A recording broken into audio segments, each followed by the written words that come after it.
Linda Barcz from the Bruce Company is here taking your calls at 270-9933. Good to see you again. Good to see you, Barcz. I guess mum's the word, huh? It is. It's that time of year. And if you don't like mums, you can plant ornamental kale. This rosemary, these two will tolerate cool temperatures that we're moving towards. The rosemary, when we have danger of frost, bring that in. And then once you, so good. It does. And when you bring it inside, you will have to watch the watering because they can dry up real fast. Otherwise, they're a pretty good houseplant. White pumpkin, or is that a squash?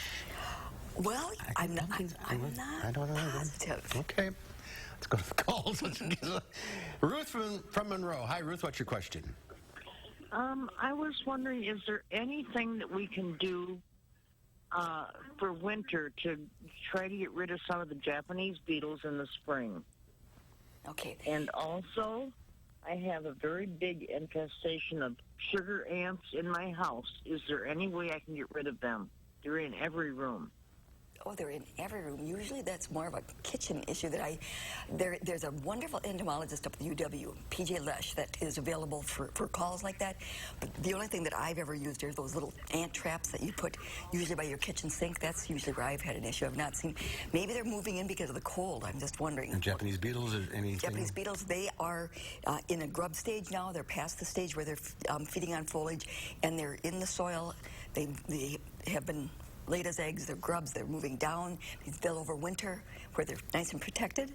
And so as an application, I think that, let me talk to you about that next week because I want to make sure that you're applying it at the right time. Okay. All right, let's go to Jeanette in Richland Center. Hi, Jeanette. Hi, how are you today? Good. What's your question?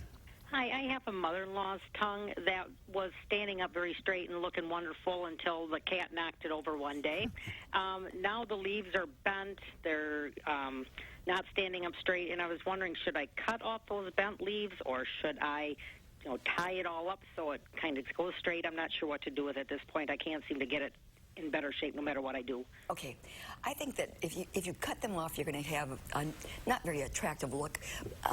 Of course, you'll get replacement leaves that would take over, so that is a possibility. But that's going to look brown, and it's not going to look as attractive.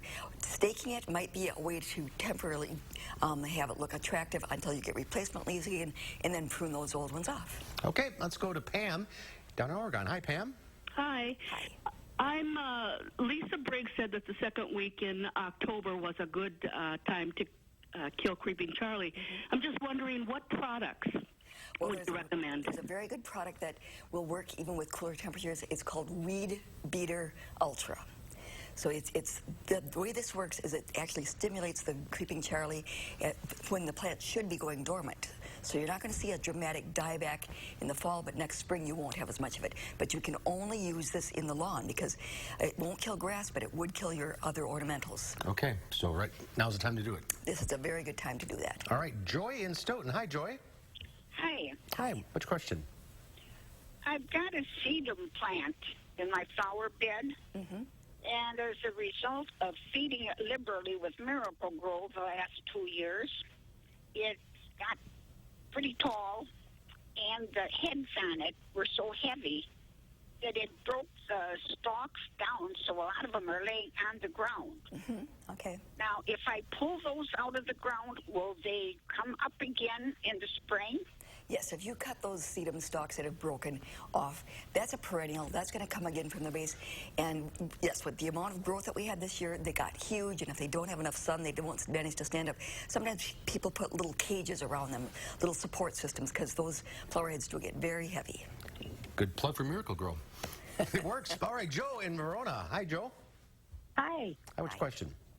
I live in an apartment building, and I bought a perennial lavender, and I put it in a pot, and it's growing very well. It's very healthy. It's full and tall. I want to keep it over the winter because it is perennial. And do I bring it in, or can I put it close to the edge of my the inside of my deck, or what do I do with it? Okay, you have one of two choices. You either plant it in the ground, and But she's in an sort of apartment, so she let her- probably can't. so she can't do that.